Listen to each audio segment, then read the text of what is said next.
Alrighty, guys. So, I know I haven't done anything in a while. I'm so sorry, but with school starting up and all that stuff, it's been really hard. But anyways, I'm finally back with something, and as you can see, I have an image back here of a little trash area with some ugly cones, a shed, and it's not a very pretty picture. But today's goal is to be able to go into Photoshop and make this ugly image into a piece of artwork. So, let's go ahead and get right into that. I have a little time lapse here of me working on the photo, and at the end you will see a side-to-side comparison of the two images. So let's go ahead and get started with that. Alrighty, so here we go. We got this thing started. I started off kind of cleaning up the image, as you can see. I did some work with the Band-Aid tool and kind of cleaned up the whole thing. So yeah, it was one of the easier parts of the whole project. I kind of cleaned up some of the grass part, and I think this might have gotten cut out of the final image, but I cleaned up all the stuff on the pavement and then went on to do the concrete driveway, and I cleaned up some of the lines that were connecting them because they just didn't look nice, and I wanted to make it into a more seamless transition. Then I went in and got rid of a lot of the smudges and a lot of the other stuff that was kind of just making the whole thing not look so good. And I got rid of a lot of the elements of the thing that were making it look less appealing, like all the smudges on the ground. There were some big grass things that I got rid of that were on the side by the gate, and also some more of those lines between the concrete and the pavement.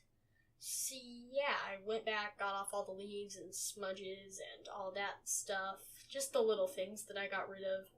And then I kind of went back there, got rid of some grass by the fence, which made the whole thing look a lot better. And then, yeah, so I did that, and I got rid of the grass back there. It looks a lot better without that, because there's nothing there to make it look, there's nothing there to overwhelm the eye. And then I went in to do the cones, which were probably some of the easier things to do, because it was kind of just getting rid of some smudge marks on the cones, which made them look a lot better. Like on the second cone there was that big sticker on the front. And I took that out, and it just made it look all the more coney, I guess. After I got done with the first one, yeah, I took out that sticker, and it just made it look that much better without that peeling sticker on it, which just made it look bad. I took off some more smudges off the first one, and then I believe I did a little bit of work on the trash cans, which was an easier thing to do. I did some work on trash cans, like getting rid of some smudges there. And yeah, there were some scratches on there that kind of just went away. Then I did a bit more cleaning up on the fences and some trees over there. I don't know if you can see it if it's off the camera, which would be sad if it was. Let me see. Okay. No, it wasn't. So I did some more work over there, just trying to get rid of some little smudge marks that were on the fence and the shed and all that stuff. Just the little details that made it look that much better. There were some leaves up by the top of the fence over here, and you'll see me getting rid of them, which made the fence look a whole lot cleaner and more appealing to the eye to see. And yeah, that was most of the cleanup that I did. And then after that, I went in and did some stuff with lighting, which helped the image pop out a bit as a more bright image, rather than a darker and gloomy one. Made it pop out as a brighter image with better shadows and lighting and more colorful colors, I guess you could say, which was pretty much just increasing the greens and the blues of the colors and the reds, which just made the lighting look better. It made the cones pop out, and the blues in the image, which is the trash can and that bucket in the corner, it made those pop out, which that helped make it look a whole lot better. I did a lot more with the lighting, and some of the footage got lost, but then I started to do some thumbnail sketches, which was pretty simple to do. It was kind of just not thumbnail sketching, but whatever you call it, which was making the image look more pretty with better lighting. And yeah, it was a pretty fun process overall, and it was a pretty fun thing to do. So yeah, that's pretty much all I got for you today.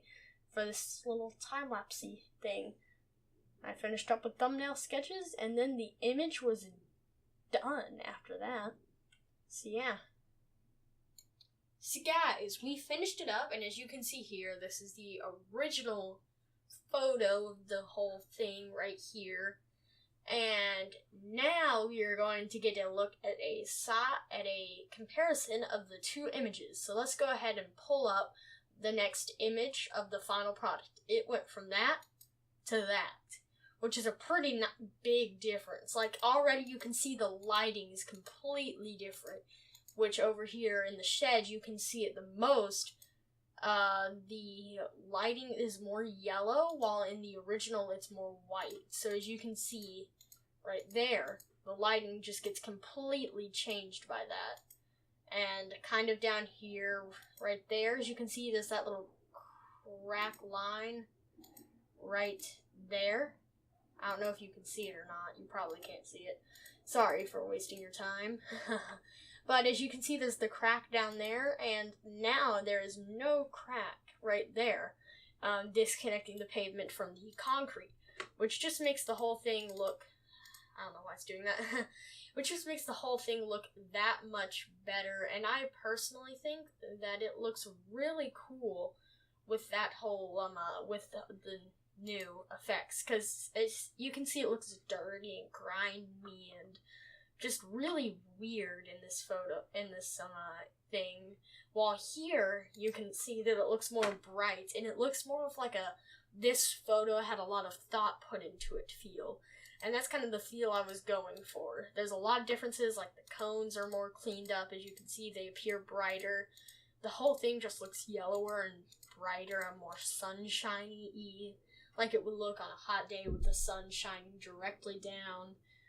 The whole thing overall just looks better, and I'm proud of it. I like the way this turned out. It turned out really good.